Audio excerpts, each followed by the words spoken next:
Hello and welcome to ThePrint. I am Aamaan, and in our Great Speeches series today, we look at an address by Prime Minister Atal Bihari Vajpayee delivered on the 150th anniversary of the Bengal Chamber of Commerce and Industry in Kolkata in 2003.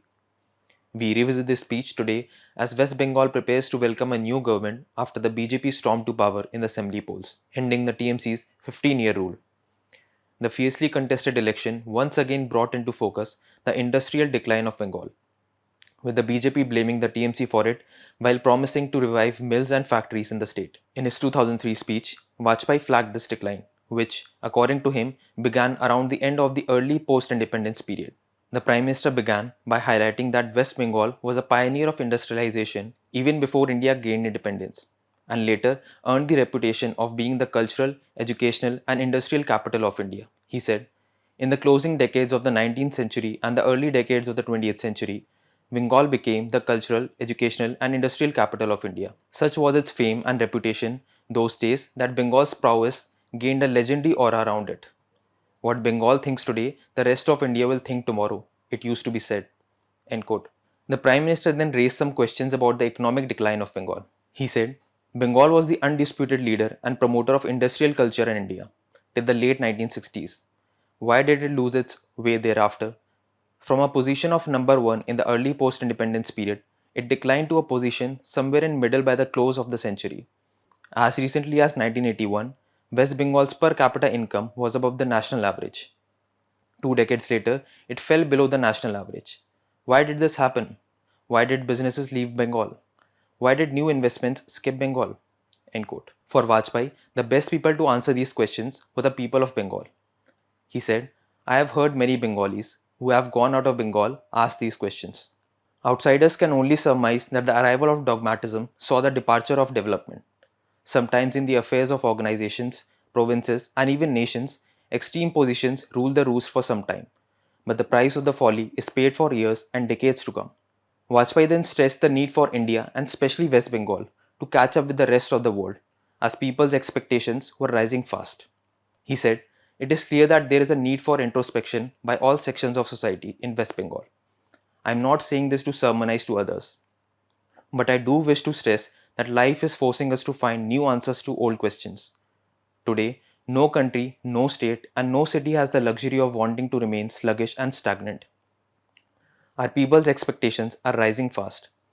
They know how other countries have progressed. Our young people, in particular, need employment and self employment opportunities.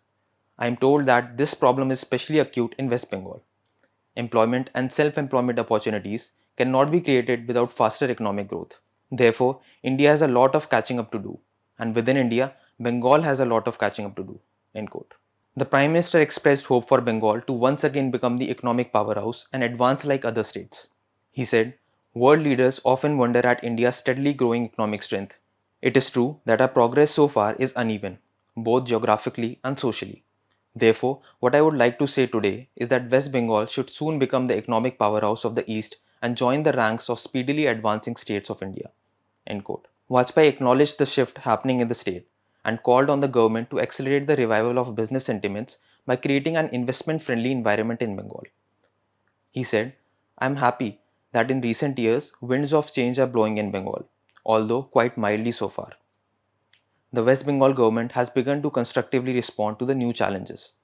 The new approach of partnership with the private sector, which it has adopted recently, is leading to a slow revival of business sentiments. This change needs expansion and acceleration.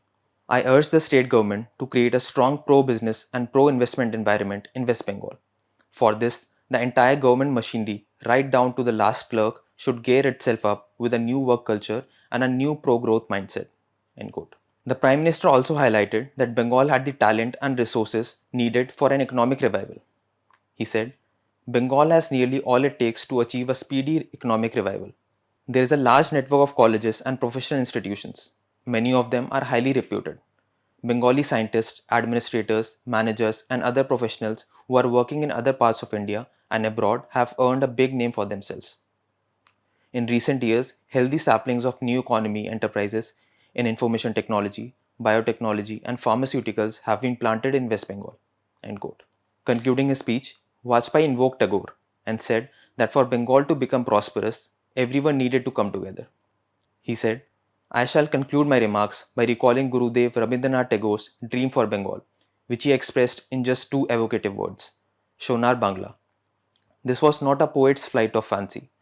This dream for tomorrow's Bengal can be realized if all of us, center and the state government, businesses, trade unions, and all sections of the people work together with a common agenda, a common goal, and a common perception. End quote. Thank you for joining us on Great Speeches. For more on The Print, become a subscriber at theprint.in/subscribe. I am Aman in Delhi.